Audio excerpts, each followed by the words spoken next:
Brillanti Musicals, kull nhar ta' ħamis fit-8:30 dejjem fuq One.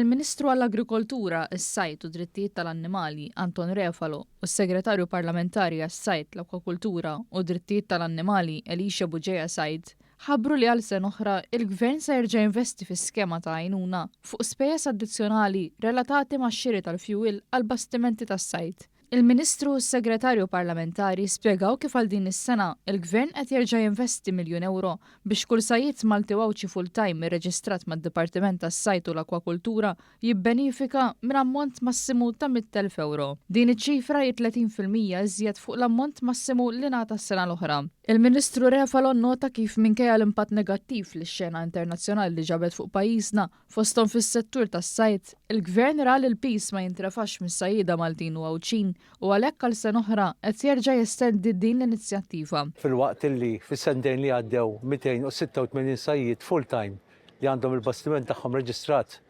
diġà ħadu din l-għajnuna nistieden il-kull min ma ħadiex li jmur u jirreġistra fid-dipartimenti tagħna. Min-naħa tagħha Buġeja Sajd stenniet kif dan l-investiment u xhieda tal-appoġġ kontinwu li l-Gvern qed jipprovdi lis-sajjieda għax jemmen fil-potenzjal ta' dan is-settur u fl-importanza tas-sajd. Hija realtà li kieku l-Gvern ma jagħtix din it-tip ta' għajnuna lis-sajjieda kieku il-prezz tal-ħut hu ferm ogħla minn dak li jixtrih il-konsumatur.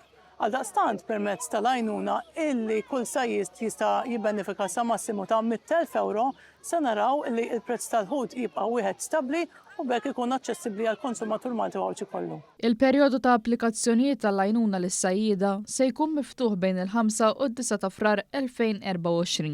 L-applikazzjonijiet għandhom jintbagħtu bil-posta u fl-indirizz tad-Dipartiment tas-Sajt u Akwakultura kif ukoll fl-uffiċini tal-ħadd tal-ħut f'Malta Għawdex jew fl-Ammieri fil-Marsa. L-applikanti li jixtiequ jniżlu kopja tal-formola jistgħu jagħmlu dan billi jikkuntattjaw lit-taqsima tal-proġetti fih dan id-Dipartiment tas-Sajt u l-Akwakultura.